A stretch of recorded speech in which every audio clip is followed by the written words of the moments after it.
Hello everyone, I'm Nikhil Jain, co-founder and CEO at Foreign Admits. We are building an international study abroad mentorship and admission assistance platform, which basically connects students directly to the career counselors and the university officers to get a one-to-one guidance. And today we are having a session on very interesting topic called profile building for scholarships and study abroad. And here we have many career counselors, many students, many teachers, and a lot of academic faculties joining here for the session. And this session is not possible because of my alone work. There have been a lot of support to a big career counseling community called Bond Mentors, LearnIt, and it will be also co-chaired later on by Ashoka University. So thank you guys, thank you everyone for the support, and let's start the session. If you can see my screen, just say a yes so that I can start the session. Okay, perfect. Okay, so the topic will be profile building for top universities and scholarships, which would basically comprise about university admissions, the basic nitty-gritties that you need to understand, and the detailed part of how much weightage each of those points can have in your applications. Okay.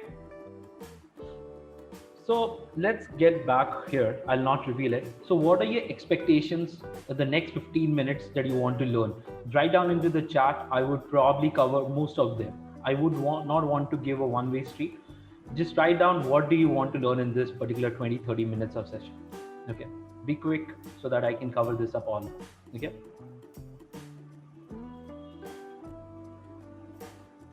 What do you expect to learn in the next 20 minutes about this topic? Because as I said, this topic can be really wide, huge, and broad. If you have any specific questions, if you have any specific expectations, do write that into the chat section, and so that I can definitely resolve all those queries. Okay, profile building for postgrad applications, and I'm also noting down all your queries so that I don't miss out on them. Okay,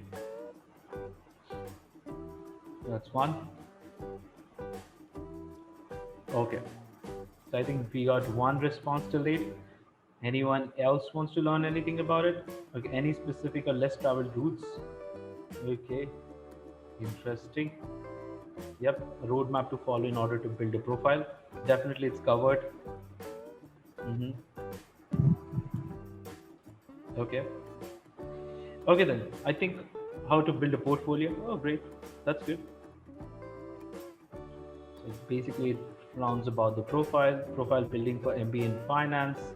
We definitely cover most of them, getting admissions into universities for graduation. Again, I'm stating this upfront, I hold very limited experience with Indian universities. If you're looking at Indian universities, there are tons of great career counselors in our community. They can help you. I hold specific experience into all the international universities. We have worked more than 2,000 mentors in this particular platform. So I can definitely help you with that. Backup plans without scholarship. Yes, absolutely one of the great questions. My co-founder actually did this. So I can definitely help you with this. Okay. So let's get started. So some of the expectations which I discussed with many career counselors in past, they had. So let me focus there first. Okay. What do admission officers look into our profile?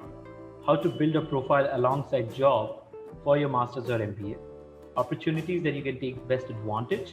Okay. How to apply for universities and what do they look for in your applications? Process to apply for foreign universities, good universities in Germany, that's a specific query.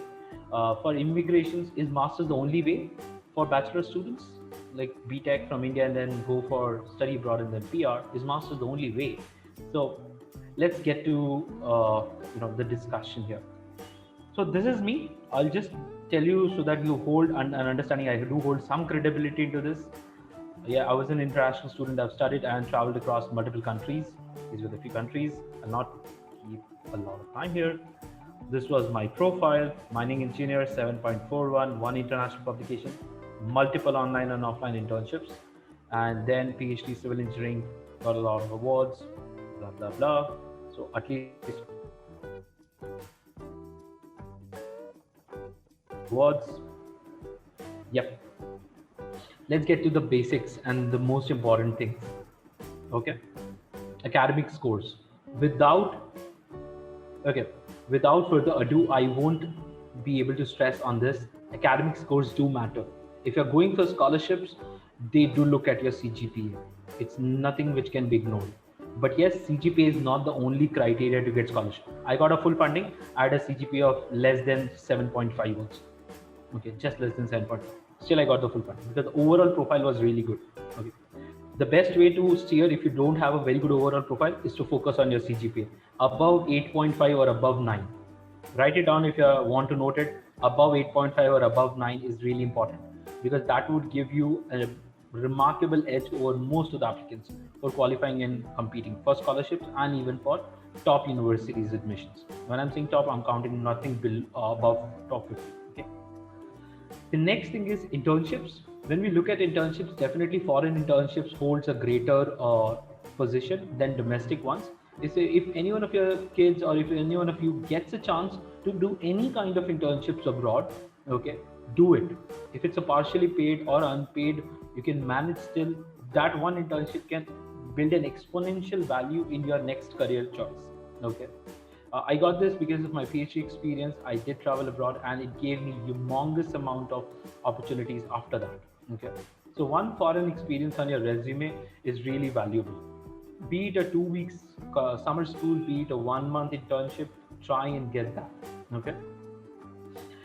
Domestic one, if you're talking about internships, try and focus on the profile, not do any kind of internship.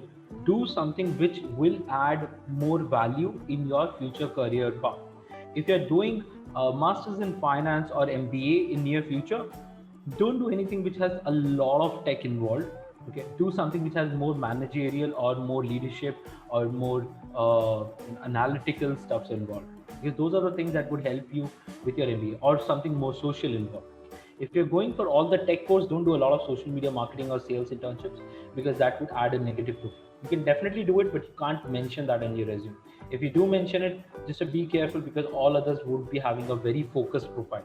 Most of the AdCom committees don't want you to do too many things, but they want you to do specific things which adds a value to your profile. In India, it's not very much considered. We usually focus on the marks. We don't care about the overall profile. That's how the education system is till date. After NDP, I can't tell. But abroad, they look at overall profile. They look at why did you do this? Why did you do that? So there is a reasoning behind it. And that's the reason SOPs are more needed in abroad universities than India. Okay. Next, we talk about research assistantship. If you're going for masters by research or PhD or any kind of research oriented fields, definitely research assistantship is really good. In India, you may not get a very easily paid research assistantship because of the competition.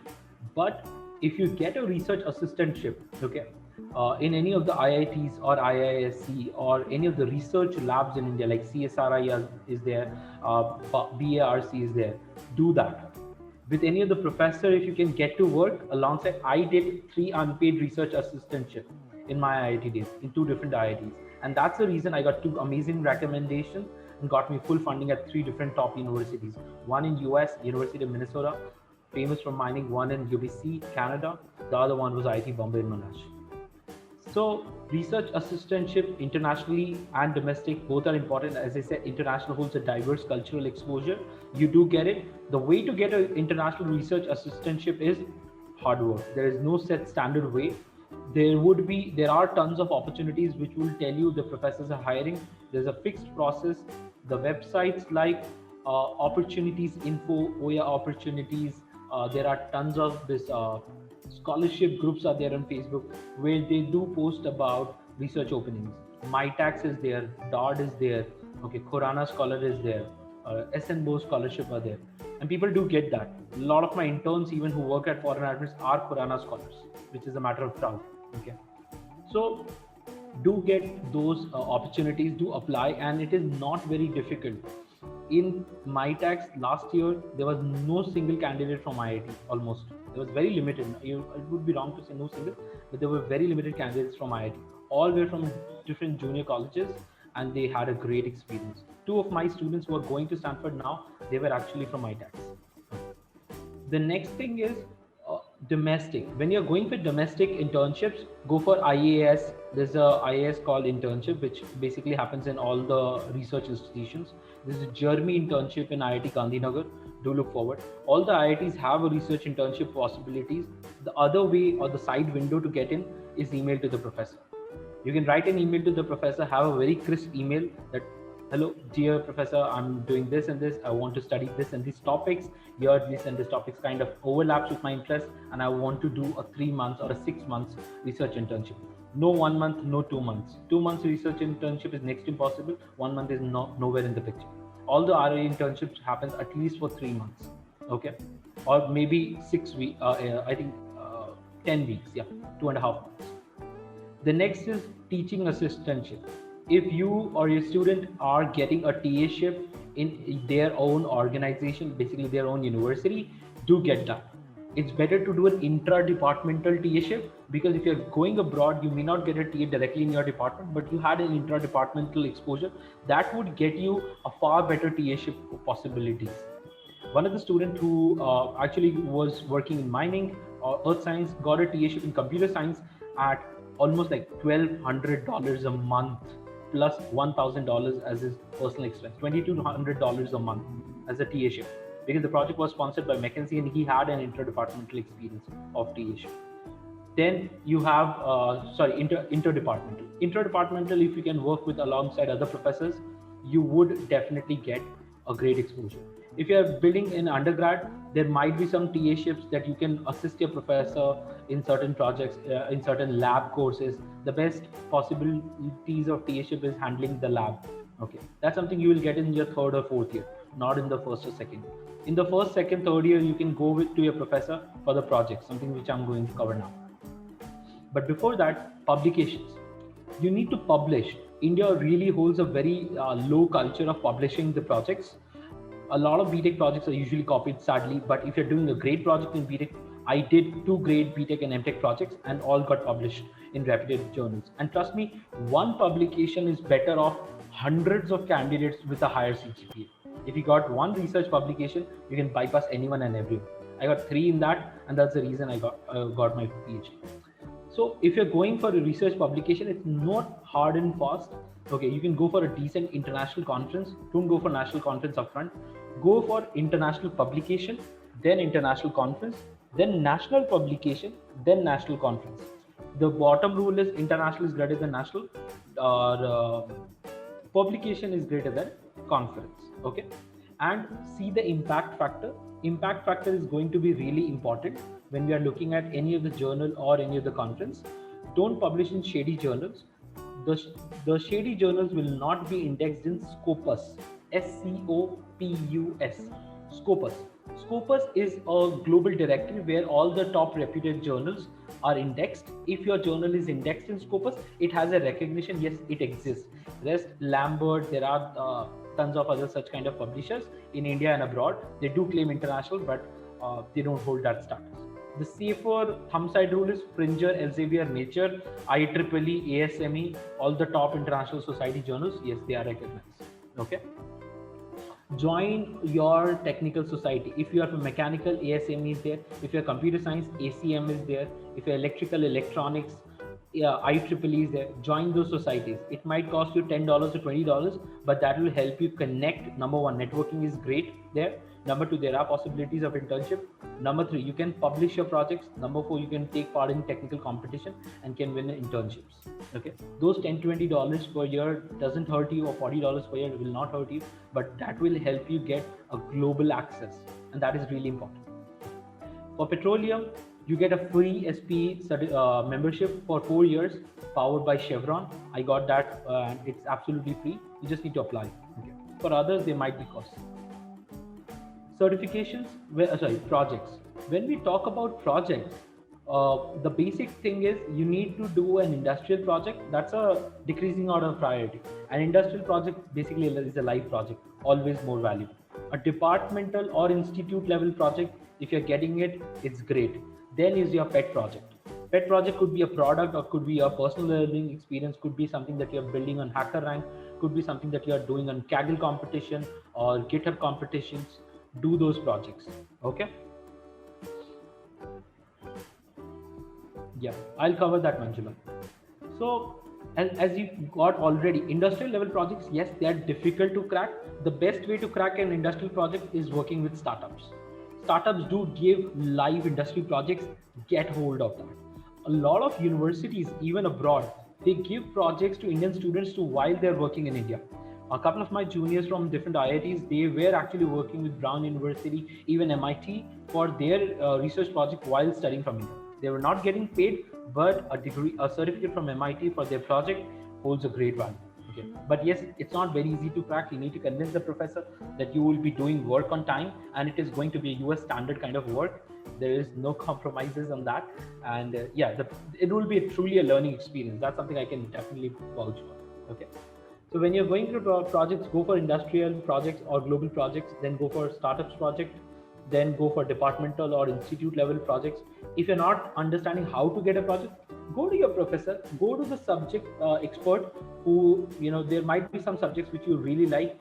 Go to the professors who are teaching those subjects, ask them, what do I do? Is there any problem statement that I can work upon? They might give you first a lot of reading materials, do finish that quickly.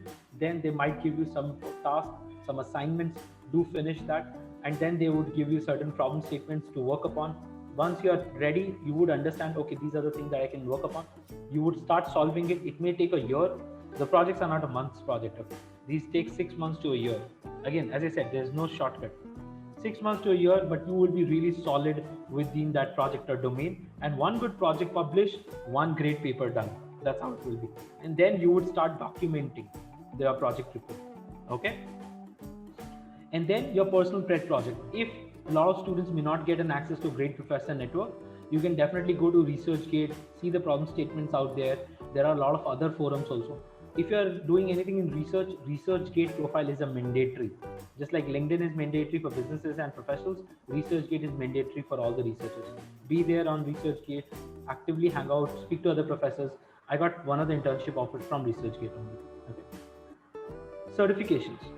When we talk about certifications, Coursera, Udemy are certifications, but they don't hold a lot of value. Sorry to break the jinx. Yes, Coursera and Udemy doesn't hold a lot of value nowadays. It is important if you do it, but you have to justify it with what kind of projects that you did or what was your learning experience. If you're just fast forwarding the videos and just getting or grabbing hundreds of certifications, they would understand that you are not serious enough in learning. Getting 5 certifications in 5 years is also good. Getting 100 certifications in 1 year may not be good. Okay. So do understand, if you're doing a certificate course, you understand what you're learning. Okay. You just don't learn it for the sake of, for the heck of learning. The other thing is about industry recognized certification. One of the most common one famous in the industry is Six Sigma certification. A lot of people do it just for the sake of placements. Don't do it for the sake of placements. Do it if you want to learn it.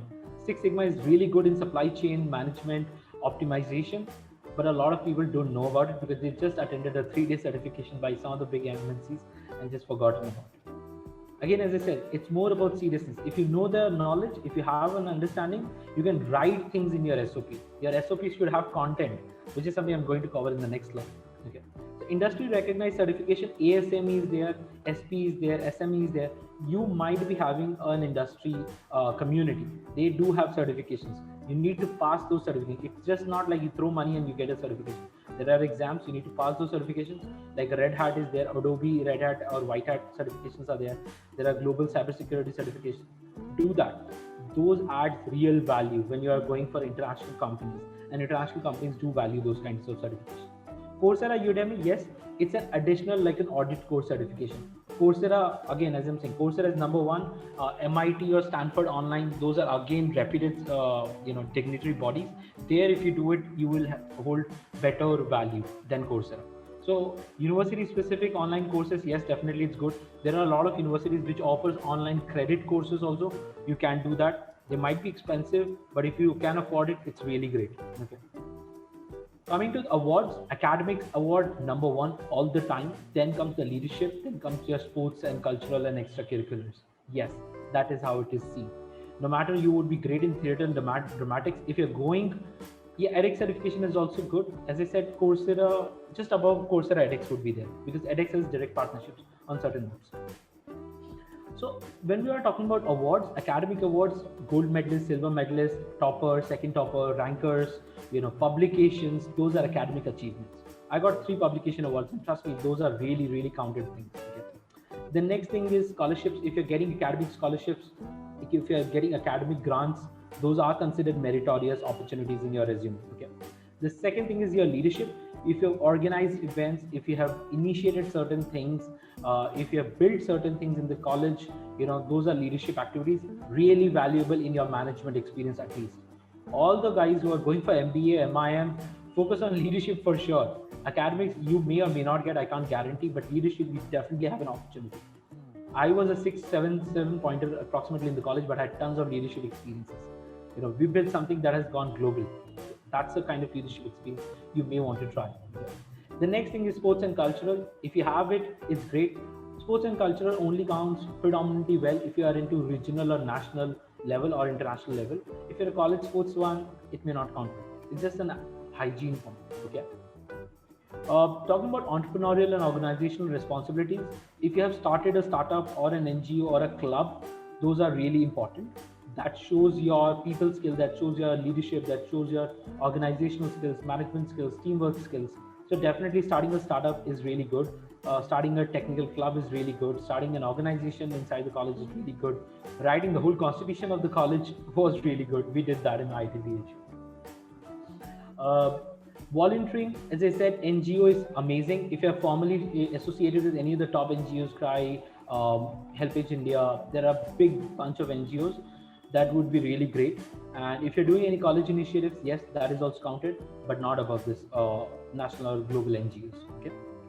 Job experience, again, this is one of the rooting and bigger plaguing problem. A lot of people from graduation, they take up jobs just for the sake of money, and then they struggle to get their masters or the job change. So when you're doing a job, be okay to do low paid job initially if you're going for masters, but be okay, to get a good opportunity later on. Okay. Because if you're doing mechanical engineering and if you're doing a sales job just for the sake of money, it will be really difficult on your resume to justify that. And you can't say, I didn't have money, that's why I had to do it. Okay. So build your profile from the college. It's okay. Sometimes people will do, different kinds of jobs. But the point is, the lesser you try to do it, the better it will be for you. Okay. Same industry, as I said, is going to be better than the different industry. And don't try job hopping all the time. Outcomes, even look into that. A lot of students have this bad habit: 6 months here, 8 months here, 10 months here. If you do this in US, trust me, you will never get hired. People straight away blacklist you. At least a year. Okay. So be focused on what kind of opportunities you're working. And all these things are usually asked in your MBA interviews. MS interviews may not happen. The outcome is going to see the hopping pattern and they'll quickly reject it. That's how it is. Okay. So next is, yep. So the other elements of the profile, that was the hard part. This is a little easier part, but this comes from that part only. If you have done good work there, you have something to write here. Okay. So your letters of recommendation going to come from your academic supervisor, someone with whom you have worked for. Don't just take it from any random professor. With someone whom you have actually worked for, can go a little bit deeper in your letters of recommendation. It'll be great. Basic hygiene points, don't write he's the best, he's the supermost, he's the top notch, blah, blah, blah. Those, sugarcoat words are really a negative points for your letters of recommendation. Be precise that he worked on this in this project, he improved this project by this kind of percentages. Numbers matter, stats matter, qualitative difference matter, struggle even matters, learning even matters. So all these things makes a letters of recommendation look natural. As natural it would look like, the better your selection chances are. At the same time, it has to have some positive points. Statement of purpose. The most abused thing, honestly, in the higher ed community is statement of purpose. Sorry to say, a lot of people from higher to lower, they just copy statement of purpose all the time. Copying will not help you. Trust me, AdCom committees of any of the top universities will straight away reject. The basic way of writing a statement of purpose is you start off with why you started, what you're doing now, okay? Where do you come from in terms of academic background? What have you done better which aligned your interest to what you want to do in future with this college? And why this college is the right college for your future goals? And after you graduate, what do you want to do in future? Okay.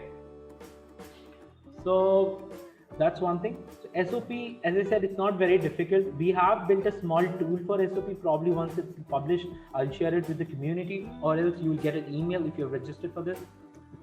The next thing is your GMAT or GRE score. But I think before jumping, let's spend a little bit more time for SOP. Yes, SOP doesn't have a very specific word limit criteria. standard word limit is 1000 or 1100 words. Some colleges may even want you to write an SOP in 250 words, 500 words, like Columbia University. Last night I was editing for someone. 250 words is also there for one of the top-notch universities, and 1100 words is also there. Something beyond 1000 words is something you should keep a check. Not more than 2 pages. Again, as I'm saying, not more than 2 pages, not beyond 1000 words. You have to align your SOP in that way. As I said, the more personalized the SOP can be, the better it would be. And again, don't make it like a resume. I did this, then I did this, then I did this. No. There has to be proper storyline. Why I did this. And that's the reason I was focusing that if you are doing something, just be sure that you have a reason for that, because those reasons would be reflected in your SOP. Okay. We craft SOPs for a lot of students, but we don't basically write for them. We ask them a lot of questions which help them unlock why they did this. And that's a great exercise, honestly. A lot of students, they don't know why they did this internship. We had to literally understand from them what they did, and based on that, we have to find the why. So yeah, statement of purpose, as I said, is one of the crucial make and break thing. If your SOP is not good, no matter how good your profile is, you will never get selected. If your SOP is really good, even with a 298 GRE score with a 7-pointer, people have gotten 8 admissions with full funding. That was one of the chances last week. Okay, let's get to GRE and GMAT score and IELTS, TOEFL or PTE score. So GRE and GMAT is predominantly needed in US. GMAT again is predominantly needed in most of the B schools. Other countries, they are subject to discussions, because it depends. If you don't have a work, if you have a very good work experience, they might waive you a GRE or GMAT. Okay, something beyond 5 years or 4 years, you may not even have to give GMAT or GRE. But if you don't have, if you're a fresher going for masters or MBA, you do need this score. Okay. A little bit of hygiene point is, in GRE, don't try to go below 300. It's an alert situation. An ideal score is 310 to 330. Okay, that's an ideal range. Most of the good colleges, not the Ivy Leagues, good colleges falls around this. And again, don't be paranoid about Ivy Leagues. A lot of people who go to Ivy Leagues don't even get a job sometimes because they didn't have a clarity. I'll talk about that a little bit later, why clarity is important. 330 to 340 is the Ivy League range, okay, and that's a scholarship range also. 320 or 315 even, people can get a scholarship. 315 to 340 is also the scholarship range. Okay. Depends on full funding versus partial funding. In GMAT, when we are looking at, it's in I think 800. So predominantly, if you're going for an Ivy League from India, and if you are having a typical engineering background going for an MBA, a very typical profile, 740 or 730 is the minimum that you need to score. 730 to 740. You need to do either a very good overall performance in your overall profile, or you need to come from very diverse background, like a doctor, a musician, a painter, an artist, a beatboxer. Those people get at even 680, 650 scores also. Okay. But if you're a typical engineer going for this, definitely you need to score a really good GMAT score. That's a competition. Again, a lot of people tell there are 40 seats. No, for you there might be 5 seats, not even 40. The reason being ethnic diversity, male, female, country-wise, there are a lot of categorizations in which they need to have a diverse batch. So for India, for engineers, there might be 3 seats only in one of the top Ivy Leagues. So you're not competing with 40 seats, you're competing with only 3 seats. So the competition is that difficult sometimes, okay?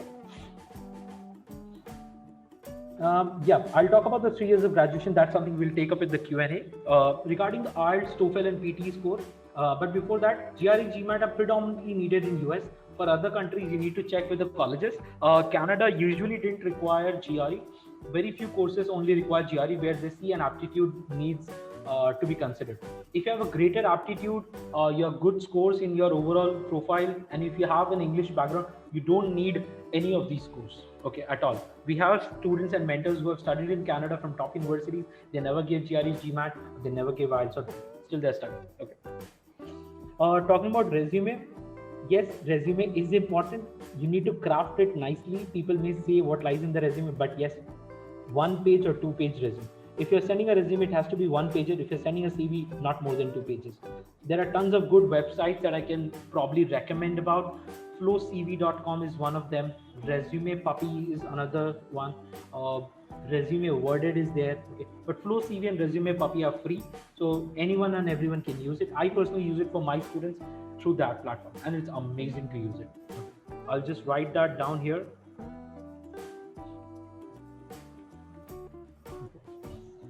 And talking about cover letter is important in Canada.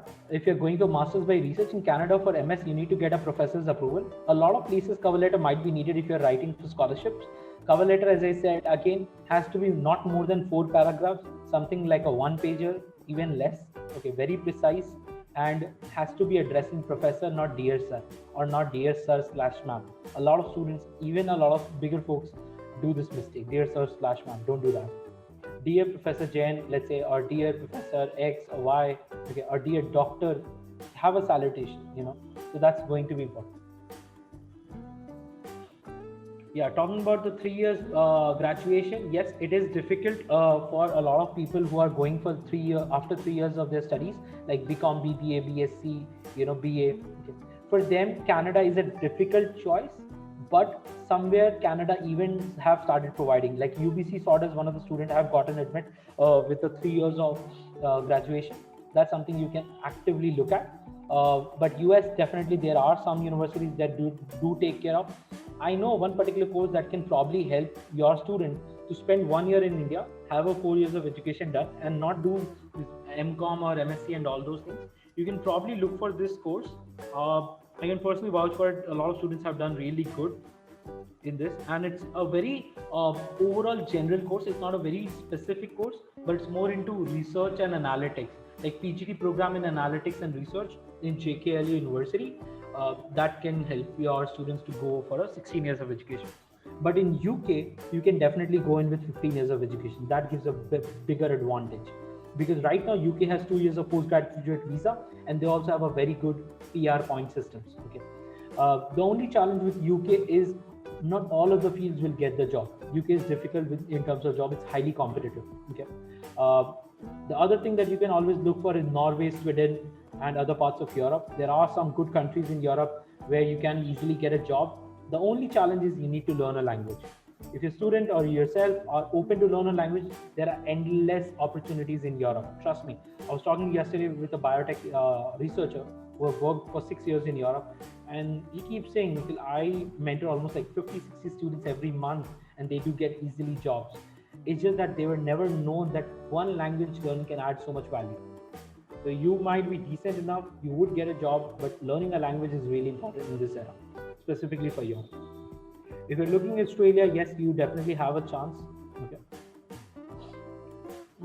Yeah, I'll get to that. So these are the things, steps to get into dream university. These are the things which also gets considered for the scholarships. Okay.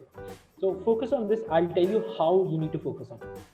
So when we look at the profile, which is an individual level, contribution. Okay. For that, internships, your RA-ship, as I said, your papers, your projects, your certifications, your volunteering, all these things matter. Okay, that's one thing. The other thing is, when we are looking at it, your shortlisting. You may not get a very good scholarship at a very top university because your profile is average, but you will get a great scholarship in an average university if your profile is average. That's how it is. One of my students who got into Colorado School of Mines and University of Arizona, he got full funding with stipend in University of Arizona, and he got zero funding in Colorado School of Mines. Rank 1 versus rank 11. It's fine to go to rank 11. He's having a great life, getting a good job, and financially free. Okay. So don't just be paranoid about, as I said, about top university. Figure out which university can give you what value, and then go ahead. Okay. Financial freedom definitely is very important. That is going to be there. If you're aiming for US MBA scholarship, it's really limited. Less than 0.1% gets it. You need to have a greater overall profile. You need to have leadership experience. You need to have, as I said, all these things has to be there. Then you can expect a 50% scholarship. The 100% ones, if you're going for Stanford and all, you can get Kelly. One of our mentors did get. So your entire application is going to be, really important. Your overall application, your social, your job, your reco, your MBSs, your interviews, all those things gonna matter. And there's definitely GMAT score gives a 50% weightage on scholarship. That's the sad part. GMAT takes away 50% weightage. You need to score a really good GMAT score for that.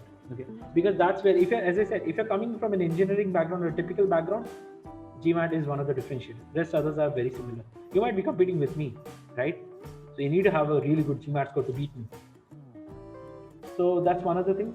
Again, as I said, don't just be focused on US. I understand US has a greater job market, but that would be more of a PR play. If you're going for Germany, Norway, Sweden, you do have a greater job opportunities. The language is the only criteria. Prospects for jobs and research again is important. That is something you need to understand. What do you want to do? A lot of people go for data sciences, but then they understand, okay, it's very technical. They never signed up for it, and that's where the pain starts. You have 90 days of OPT, and if you don't land up the job in the OPT, you have to come back.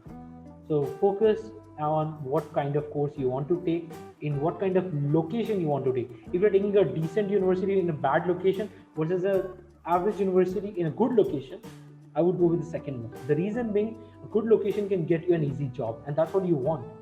You're not going to take your degree for the rest of your life. Degree is there, but you want a job. Okay? That's one of the things.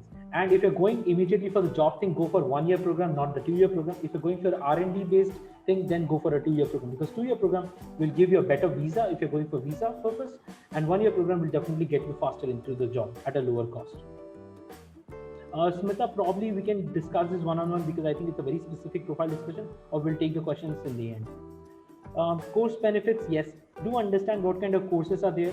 Take up those courses which has more co-op thing, okay, apprenticeship thing, 6 months co-op, 11 months co-op in MBA, or 6 months co-op, or 6 weeks co-op in MS, okay. Or if you're going for bachelor's, you need to have at least 1 semester of co-op. Co-op basically is similar to internship. You need to have that, and most of the jobs happens through internships. Getting an internship is very important. It's not like it. And then the visa and immigration. A lot of people don't know about MBA. They just go for a US MBA. If you're going for a general US MBA, you will get only 1 year of visa. Even if you're going for STEM MBA and not working in a STEM related job, you will get only 1 year of visa. You need to go for a STEM MBA and work in a STEM related job. Then only you will get a 3 years of visa. US is damn complicated for that. Okay.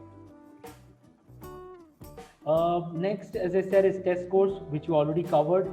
Scholarship timeline. One of the very important factors on which I can't stress enough. Okay. That's something is scholarship timeline. A lot of scholarship starts 9 to 12 months before, something which you really need to work upon. Stanford starts for almost 1 year before. Document preparations, application preparation. Try filling everything before 1 week of all the things to have a peace of mind. Okay. So this is predominantly capsule sized, okay, of discussion. This is one of the scholarship that we recently launched. We have pulled in $1 million of funding from more than 2,000 universities, and we are open to the students who are aiming for good universities abroad. We can help you get some good scholarships. Okay, so I think Pamela and Sneha are there in the conversation. So if you have any questions, you can probably book a call, but that's secondary. Let me invite Pamela.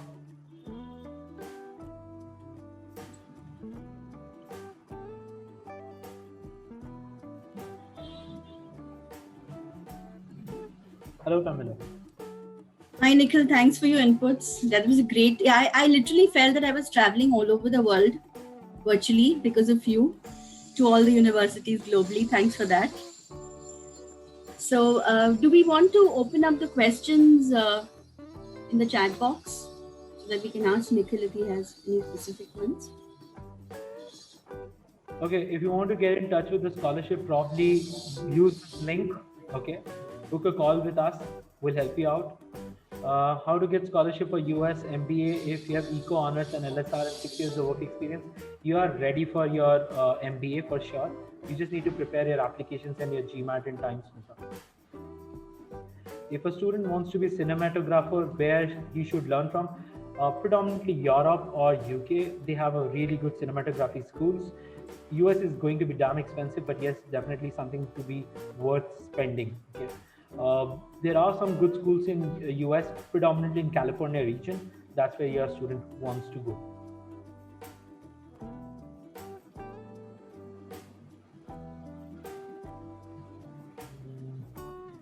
How to build a profile that could get more than 50% scholarship chance. If you're specifically looking for top European universities, one of the X factor would be having a language. It is one of the X factor, okay, in a selection. And as I said, grades do matter. Profile building. Akshay Jain asked a question: backup plans without scholarship. Okay, very important question.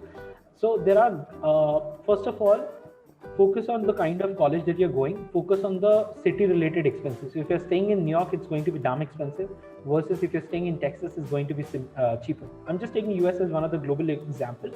There are many examples. Just focus on the ground rules. Go early, go at least 3 weeks early to your college, network around so that you can get an easy part-time job on campus. On campus part-time jobs, from my experience, opens up at least 2 weeks before or a month before. If you're going at least 2 to 3 weeks early, you can get an on-campus part-time job, which you're allowed to do in your first year in CPT. The second thing is, you can eventually go for a TA-ship or an RA-ship with some professor. For that also, you need to go early and speak to the professor. One of the students which went to Texas Austin without scholarship did this. He got $1,600 per month as a TA-ship, and that's something you can easily grab. The number two thing is loan. Focus on the fixed plus floating interest. You need to be financially literate on that. If not, probably let's have a call together. I'll help you. Prodigy Finance, Leap Finance are great institutions to help you with the collateral-free loan. The only disadvantage there is you don't get tax benefits. So whatever tax benefits that you will be getting from SBI or Bank of Baroda or any of the government bank loans, you may not be getting it. But they will help you with a loan of 8%. If you're touching 9%, go for SBI, go for government banks. They might ask collateral, but that's something you can easily save upon. And going there, as I said, don't focus on making money. The money is going to be just a small part, just to have a living, expenses covered. Focus on networking, focus on learning at your course, focus on scoring your grades, because there is no placement committee. You need to find your job by yourself, and you will get a job if you're focused on your academics thoroughly. A lot of students, they get paranoid about, okay, I need to make more money, I need to survive here, I need to make on $2,000 or $3,000. But at the end of the day, you need that $100,000 job. For that, you need to work in that 1 or 2 years. And if you are going for a 1-year program, just let the loan cover it. Don't stress over anything else in the money, because 1-year program is really intensive in most of the top universities. It will not give you enough space. And if you don't pass in those courses and all, it's almost really impossible to get a job there. Okay, Nikhil, there are 2 questions from Vandana. I'm clubbing both. One is for graduation, how to build a profile for school students. And she's continuing asking that if it's a high school student, how does one keep in mind while earning the scholarship in foreign universities? What should be kept in mind? More projects, more experiences, having a little bit edgy profile. You need to stand out of the crowd. You need to do some things which not a lot of students do. Okay. Probably working in clubs, working in an actors club, having an overall diverse profile is really good. Writing articles is one of the greatest things, honestly. A lot of kids now have started writing articles. If you're writing articles and it gets published, it gives you an X factor. If you're doing some project work, do try to get it published somewhere. Okay, do try to list those projects. The overall thing is more about how clear are you for your bachelor's program. That will give you scholarship. Clarity is really important in most of your master's or bachelor's or MBA courses. If they see you're just going abroad for the sake of going abroad, you don't belong to that leaders category, and their scholarship might be different. If there are means, definitely write down upon the means. I got a lot of scholarship on means because I belong to a low middle class family. So means scholarships are also there. Do look into that. There is a backward community scholarship. If anyone comes from the backward classes and communities, do make use of it, because that's something that's there for you. We're talking about liberal arts, performing arts, any of the non-STEM courses. Yes, there are scholarships, but predominantly in Europe. US has a decent amount of scholarship, not very. You will get 10 or 30% at max of the scholarship, and then you might offer in-college scholarships. So something that is not known to a lot of people. Explore what you can get inside college. There also is a bigger pie which you can try, okay, in terms of the scholarship options. But predominantly focus on Europe and Australia. If you're going for these kinds of fields, you would get appreciation, or even UK, because these are the fields which are more appreciated in UK, Europe, and Australia. And talking about getting a job, no one can guarantee your job. As I said, there's a set specific profile, network. In US or anywhere in the world apart from India. India has started now. LinkedIn works best. I got 18 internships through LinkedIn only. So you can definitely get it. Okay?